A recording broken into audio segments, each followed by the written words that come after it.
Welcome back, everyone. It's Sales Squad time. Alex Lowe, Simon Severino here for you to help you take one big decision every week. This week, we want to help you decide, should you live on one single income stream or should you diversify into multiple income streams? And can some of those be on repeat or even passive? Is there such a thing as a real passive income? All these things we're going to cover because in 30 minutes, you should be equipped to take your best decision. We'll start in a second with the question, because the reason this is relevant and the reason we picked this, we are sales coaches. We're getting your sales recordings every day. We get 3-4 per day. And what we are seeing is buyers that are cautious. Deals where people think, oh yeah, this deal is going to expand, and it's delayed. We are seeing cautious buyers. We are seeing uncertain pipelines.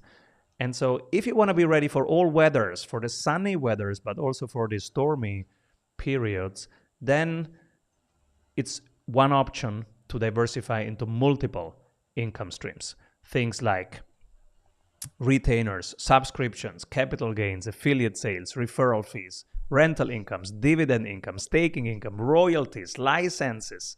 We're going to dive into all of this.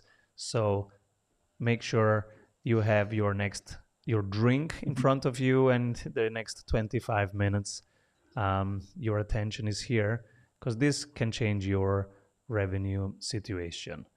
So let's kick it off. Alex. Hey, well, I was thinking about this, and now obviously it seems at first like multiple streams of income is the way to go, but obviously, like I'm on the side of the single stream of income, and I do think there's some compelling points for it because one of the things that I see that holds back many people in business is overwhelm and complexity. It's that thing of complexity fails, simple scales. And so if you do have one stream of income, one product, one service that you push, you generally you can make it very simple. You can target it directly to a consumer market that wants it. You can really hone your sales and marketing and operations. There's simplicity in the management. You can get a much deeper understanding of the target market than maybe you can if you have a spread of different products or different streams of income going on. And basically, it's the way of a mastery, right? It's the way of like, you master something when you do one thing 10,000 times. And so if you do focus on a single stream of income, your chance of hitting the bullseye, your chance of getting something that works and sort of mining it for all it's worth is greatly increased. Also, for all of us, like we've only got so many resources, right? Time, energy, money, there's limited resources. And so what are we going to put it towards? Now, you could say, well, try a little bit across a load of different streams of income and see which ones hit. And yes, that can be effective. But there's also something to be saying for really focusing on identifying and driving a primary income source, a single sole one that actually works. Because like your ability to focus on your strengths and your dream and like what you're good at and what you want to do. If we think of companies, even companies that have maybe a wide range of products now or have done stuff, they've usually focused on a single product or a single source of income to start with. Like, I mean, Apple, before they became innovative all over the shop, they were just like, no, we're just doing this iPod. We're doing one thing exceedingly well so that we dominate the market and so that we master it. Rolex wristwatches, they start off with just one or two. Like, we're just going to master this particular product in this particular market. We're going to become known for it. We're going to become the go-to people. Nobody are going to touch us. So there is something to say for sort of taking and I know this is kind of in the product stream as opposed to income, but they are kind of similar.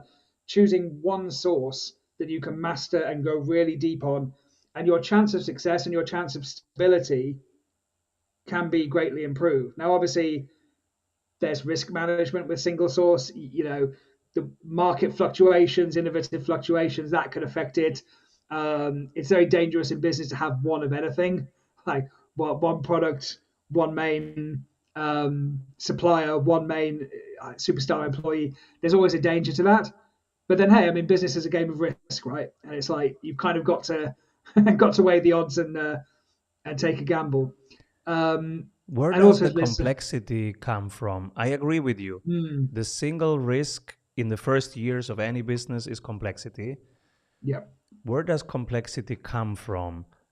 I guess there is one part Mm, that never changes. That is, who are you here to serve and what do you solve for them? That very specific part, the ICP, the anti ICP, and your core mhm, job to be done, that probably you will have that on single mode forever, like for the next 15 years, mhm, and never add complexity there. I can imagine then when you have nailed that, and let's say you start with a service offer on that, and then you might code something that becomes a software on that, and then you mhm. can license the IP on that, but you're always keeping it simple who you're here to serve and what does it solve for them. But you can stack then different um, solutions and formats on top of that, always for that one topic, so that it doesn't become actually more work for you. It doesn't create complexity. It only creates a stack of offers, and it creates depth, but not complexity. Yeah, there's definitely something there. I think there's if we talk about like a value ladder or a product range of products, for example, like a lot of times in the best companies, they only really have one target market and one transformation or one main benefit they deliver. They just have a range of ways of doing it. So if I speak to coaches and consultants and they start creating multiple different products or service offerings, I'm like, just generally you have one main transformation and you might have three ways of delivering it, do it yourself, done with you, done for you. You might have three different ways, but it's generally the same product just in different operations. Whereas when people actually start to create different products, different services, that's often where they get overwhelmed and the complexity comes in. And as you said there, it's often finding stability, finding a single source to stand on to go further. When you start to look to scale and go, can we create new product lines? Can we open up in new geographical areas? Can we do this? Can we do that? Fantastic, but we've got a solid foundation to start off with. So I guess it's time is the variable, isn't it, as well? When do we want to add complexity, or when do we want to move from single to multiple? Um, that's always going to be the main question, I think. Yeah, double clicking into your example, if that is a consultant, an advisor, let's say they're a financial advisor. Now, at the beginning, they might be just a service, right? They do stuff, that's the service. Then they can scale it as a group offering. But it's still the same thing, there's just adding people, right? So it's not Mm, more complexity. Then, after 2 years of running that group, they have enough content for a book. Now it's the book with the content of what they have experienced working in that group. Now the mm, book can be a method, you can register the IP. Now you can start lending the IP, either a train the trainer or enterprises pay for your IP so that they can use that to train internally. You are just selling seats. You are still running your group, but now there is mm, an additional revenue stream now, which is IP lending, which is mm. some enterprises are using your intellectual property now without you doing anything, and they pay you per month $1,000. So you have five of those enterprises, you have 5,000 on top. You are still running your group, and then a year later, that group might become a software that your people use. And so in this way, you might scale services and scaling IP without adding complexity to your life. Mm. Yeah, and it's also I think a case of asking what the driver of the revenue is, isn't it? Because it's often like I'm thinking, for example, of a supplement company I worked with. They started off with one key market, one key supplement stack that built their business mostly on ecom. Then they started to bring in other stuff as well. But the main driver of their revenue was their community. When you think about what they did, they weren't necessarily supplement sellers; they were community builders, and it was the community that told them what to sell next. So they were building the community. So if we 80/20, like what are the actual activities that are driving their revenue? It's building the community. The community then tells them what to sell next because obviously they do polls and surveys. So then they're not taking a guess as much. But if you're looking at single stream of income as opposed to products, you could say what's the main kind of activity. And in that, in that business, as in so many, it was if you build the community, put all the focus onto that, they will, in a sense, tell you what to sell them. And so many big companies, that's what they do, isn't it? Like Apple built raving fan base through their Think Differently campaigns and all of that. They built a tribe of fans. The tribe of fans will then kind of enable them to test or drive any kind of product or service or whatever they do. So it is that single focus, but it does switch us into, if you build a community, that's the hub of multiple streams of income if it's a product or service business, right? Because it's like that way you can bring out or test anything. So there's definitely ways to go either way. I mean, what would you say the biggest arguments for multiple streams of income are? Like, for most of the people watching this, what, let's say they have one stream of income, what would be your argument for getting them to focus on more? Well, the pros of having one stream is really focus, the clarity, and the positioning. And so stay there as long as you can.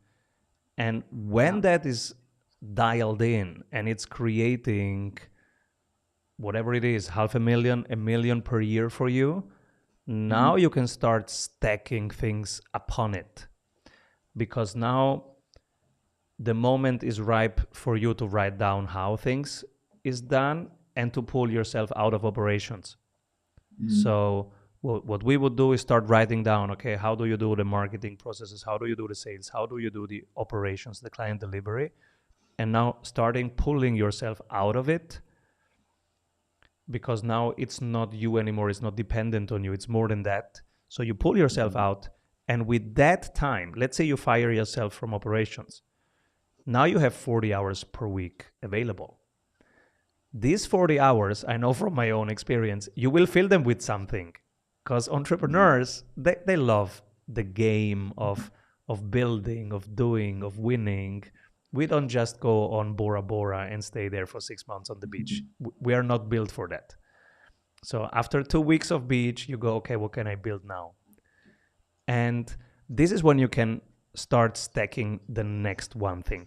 So from my experience, uh, after adding retainers and subscriptions, which I think for most listeners is a very interesting thing to consider, it relaxes your sales cycle if you don't have to hunt every month from zero. That's maximum amount of stress.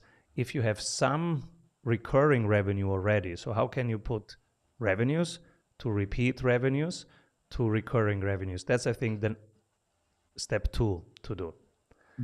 Some of that, make it a subscription. Can it be a community? Can it be something long term? Then, and so, they came for a solution, but they might stay for the community. Then the next thing is, so you can put your clients together if they have value of exchanging each other and connecting to each other and sharing the journey. And then you can get paid for that. That's a subscription service on top of your services. And then I would really recommend everybody to have some rental income on the side, because if you are 10 years in the business, then you know that there will be some months where it's tough, and you might have, for whatever reason, recessions, a tax situation, a legal situation, a competitive situation. In some months, you might need to put some capital from your personal wealth into your business. It's temporary, but it's much more relaxed if you have also some capital gains, some rental income, some dividends income going on. This is why right now I'm teaching that in the 200K Club, how to add dividends income, staking income, rental income, royalties, licenses on top of what they're doing, so that it makes you more resilient for all the weathers that can come up. The US was just in a very bad weather condition. Europe is entering the storm, as it seems. And this will happen every 5 to 12 years.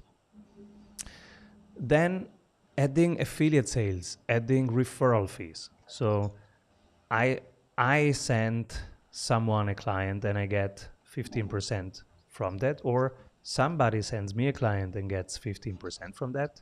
So average fees are between 10 and 20% in our community. So that creates another 15% without adding complexity. You are talking to people anyways, but they Mm. might not be the right people for you. So you send them to strategic partners. And so you collect, you build an ecosystem of 5 to 10 partners that you really trust and that you refer to, and they refer to you. You've created an additional um, income stream. Um, there is a big difference between rental income and rental management. So, Mm. and it's is real estate your asset or your liability? If you live in there, it's a liability. It's not an asset. Right. So the question is, the pipe breaks, who are they calling? If they call you, you are a manager, you have a job, you don't have an asset, and it's a terrible job. And if they call somebody else, now you have an asset. So if you go for rental income, make sure you have asset managers running that, and they get called on a Sunday when the pipe breaks. You don't. No, it seems to me like when we're talking about the stretch of business, because the way I've seen it go, if we look at business as essentially asset accumulation, like if you think about business, like you have obviously sales, marketing, ops, talent, and cash, basically, and like if people build up, as we were talking before, like a community, a tribe of buyers, or a tribe of people who are kind of loyal to them and like them, and then they build up a team to sort of run things more to free up their time and the ops thing. So build up the community, build up the team, build up your cash flow, obviously your savings, your actual money, and then when you build those, you can then be looking at, okay, great, where do I invest? I've got a community that I can monetize. I've got a team to free up my time and still keep operations deliverable. I've got cash flow, including excess cash flow for volatile conditions. And then when you start looking, so those I'd call like your base assets to build up. Then when you've got that surplus cash, you're looking to either like pay down debts or put into the business or invest. And you're then looking at like, okay, how many different options can I put out there? And as you said, it's largely about um, stability and weathering all conditions. But obviously, I look at it in the business journey of building assets, and like initially, like that team and that community, every business that I see really scale or take off has put the time into building those things, because it's like that culture eats strategy for breakfast from Peter Drucker. Like if you have a good team, if you build that asset and you build the community, you can pivot your product or service if you need to, and you can keep that kind of. And as you said before, if you've got the cash flow surpluses, you can weather any storm. And then when you're looking to invest into further assets like retail or stocks or other acquiring other companies or whatever asset class you go for, you've got that position. So I tend to think of all businesses like, what's the asset you're building right now? Like even if you're starting, like what's the asset that you're building? Is it the intellectual property of what you're doing?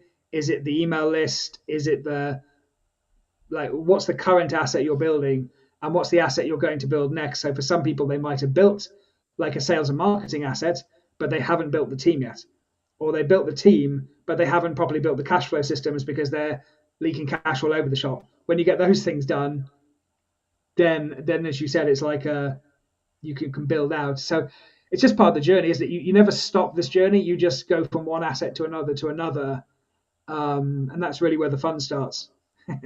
Yes. And I'm with you. If you don't have an email list, start there. And Yeah, that takes time. So you can build an email list in a few months. That will take a couple years. So those things are done in parallel. Like also your IP. Your IP is that takes time. You will do it yeah. first as a service, then you will write it down, then it might be a book, then a method, then a series of courses, and then when you really secure the copyrights and sorry the intellectual property to that, now you get into the next leg up, which is IP lending, IP licensing, certifying, franchising, and that is the whole arc of brand building that takes longer time. So you give yourself for that 10 years, 12 years if you go for that. And you can divide it into milestones like, okay, now 6 months focus list building. List goes well together with social media building. Pick one or two like LinkedIn or YouTube, and you really build that and the list together. That might be something to do for 6 months. Then you've done that, then you can focus on hiring. Hiring sounds easy, but during the intense hiring phases, that might be feel like a full-time job. Like we are super streamlined and organized and have checklists for everything, and we have Michelle and Lou and people helping, but it's still some weeks I feel like I'm just a full-time hiring role. So don't underestimate that. That might be also something where you put a focus on and say, okay, for the next 3 months, hiring is the focus, building that team. And then when you have the team, you have to focus on culture, like the meeting. How do the meeting starts? How do you talk about progress? And how do you coach each other and supervise each other? How do you report and improve processes? It's not just doing the work. It's also how do you Well, that's improve the work and what culture are you building by doing that? that's the thing a lot of people don't think of, is it's always trying to think one step ahead, because you've got to think, well, when I implement this bit, what's going to happen then, and am I prepared for it? So as you said, like when you hire somebody, particularly a first time hire, you're going to have to train them, or you're going to have to get them to do something. Do you know what that is? Do you have the SOPs or the plans written out? If not, get that done before you hire. Otherwise, if you're time poor now, you're going to be even more time poor.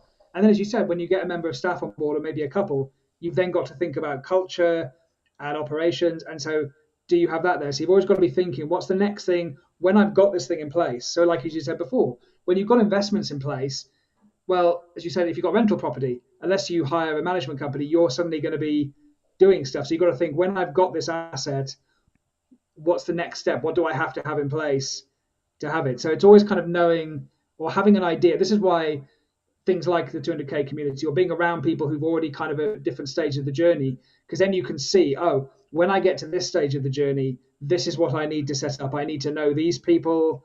I need to have these resources.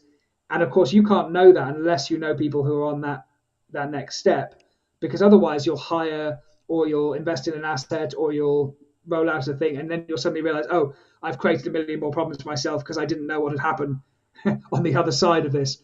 But it's all a part of the journey, and that goes for the power of community, doesn't it? Like there are people ahead of you who've already made the mistakes, they've already paid the sweat equity, and if you can learn from them, you can at least hurdle some of the common challenges, and then you can pass it on to people behind you and kind of go, watch out. This is the way, this is the road up the mountain. So that's another asset, isn't it? A community. It's an intangible one, but it's a very important. Any entrepreneur I know who's succeeded, they've always had some type of community or coaching, or they've always had those connections. They've always built up that network, because that's a very important asset in and of itself. Totally. And so for me, the main emotional point of having multiple revenue streams versus a single revenue stream is I would obsess on never changing who you are here to serve and what you solve for them. Never change that. In 20 years, I've never changed that. Um, but stacking multiple income streams has saved me a couple times. So I'm 22 years in business. So I have experienced 2 recessions so far. Some listeners might just have experienced one, or even less than that. So when you see that, and specifically the recent one where the supply chains were suddenly interrupted and nobody saw that coming and nobody could do anything. So there are still consequences of that going on right now. So how can you prepare for that? You can't. The only thing you can do is creating multiple income streams. So if one breaks, you surf you still are surfing a wave. Make sure that there are always wave to surf, because yes, it's temporary. You might have um, to use those income stream maybe only for a month, maybe for 6 months, maybe for 12 months. but it relaxes you so much for this incoming and unpredictabilities, but also just for the normal sales conversation. Let's say you are in a demo and it's about a $60,000 deal. If that makes 80% of your annual income, you are too nervous. It's not a great situation to be in. It's too intense. It's too risky for you. It has too big of a consequence. But let's say, okay, it's still 80% of your recurring revenues, but on top of that, you have some rental income and some dividends income, staking income. Then you are much more present in that conversation from the open, curious place, not from I have to win this. And it's really important in sales to be open and curious and to be in a position where you can pick and choose the client. Because if you cannot, they know exactly what's going on and they will either not work with you because it feels desperate, or they will play around with you. They can push you around and they can start destroying your prices and your conditions. Yeah. They will dictate the terms of work. And you don't want to have clients that dictate your terms of work, because now you are in a continuously stressful situation. So No, for that that makes alone, total just sense. for your normal sales calls to be more relaxed and you to be more curious and open and be able to pick your clients, just for that alone. And then from times to times, there are these global events that will surprise you. But just for the normal business situation, it's really so much more relaxing. Like when was it? During the pandemic, right? We had a ton of live events scheduled and they were gone. From one Yeah. moment to the other, they were canceled. Now, I would have panicked if, I have 3 kids, so I cannot say, hey guys, there is no no groceries this week, right? You don't want to be in that situation. So for that temporary situation, we took it from the capital gains and we took it from the rental income. And that helped us. It's a very different situation that if you just have that one stream and now it's gone. Yeah, I think you've always got to ask yourself. People always like to assume nothing's going to go wrong and everything's going to stay the same as it is. But you've always got to have that idea of like things come in cycles and there's always going to be dips and ups and downs. And so it's not a question of, if, it's a question of when. And so, as you say, like you've got to forecast ahead and go when something happens, like what am I putting in place? Like what are how are the actions I'm taking today impacting future me 5 years, 10 years down the line? Am I paying myself today because I want this thing, or am I paying future me 5 or 10 years time? Am I giving them a payment? And so the investing decisions you make today, as you said, they're impacting you directly down the line, you and your family. And so it's a slightly different when you open up the information by asking those better quality questions. What are the actions I'm taking today? Same as prospecting, right? What are the actions I'm taking today to fuel the funnel in 90 days? Because there's often that sales lag. So it's just learning to make decisions from a wider decision window so that yeah, you I end up have with a better seen result. this year, I have seen 5 teams, including our own team, being surprised by a retrospective tax bill that was much bigger than expected. And sometimes it happens because depending on the country that you're in, there may be intransparent institutions that you're dealing with that have different delays or different way of calculating, and sometimes there is a mistake on your side, on their side. So I had 5 teams and I saw that live. One team was confronted with $80,000 more in taxes than they were expecting. Another team, 50,000. another team 13,000. So that was the range. They didn't expect that as a monthly payment that was due immediately. Now, did they react? Well, one of them went insolvent. They went out of business because they were not prepared. They did have only one single income stream. It was an agency, only one single income stream. Everything around that, no systems, no backups, no other ways of temporary taking the money, for example, from capital gains, from dividend gains, from somewhere else, just to survive this cash flow crunch, right? So they were put out of business, and they would still be in business just because they didn't have multiple income streams. The other teams, they are still struggling with it, but they are taking it from one side and putting it to the other.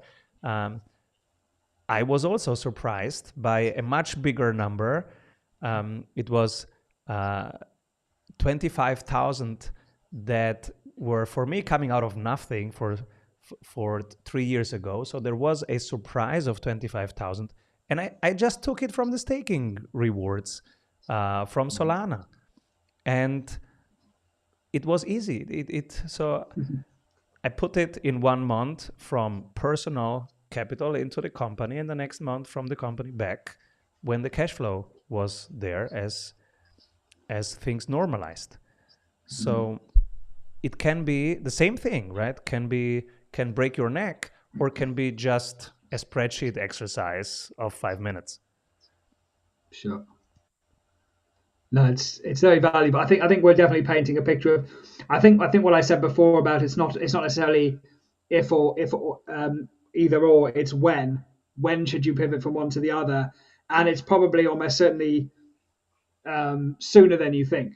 Because as you said, like, I mean, if one is a very dangerous number of business, and you never know when you're going to be surprised by something, whether it's a bill or an economic situation or whatever it is. So I guess the plan is just like, when are you going to diversify into multiple streams of income? Who do you need to speak to, and how? Because it seems like it's definitely a must. It's not a should. It's a must, particularly particularly in the economic world we're moving into with AI and all these things that are both incredible opportunities, but also incredible risks depending on where you get your income from and what industry you're in and all this stuff. It's like anytime there's a revolution or there's a massive change, there's threats and there's opportunities. And so it's which side of that barrier are you positioning yourself to capitalize on?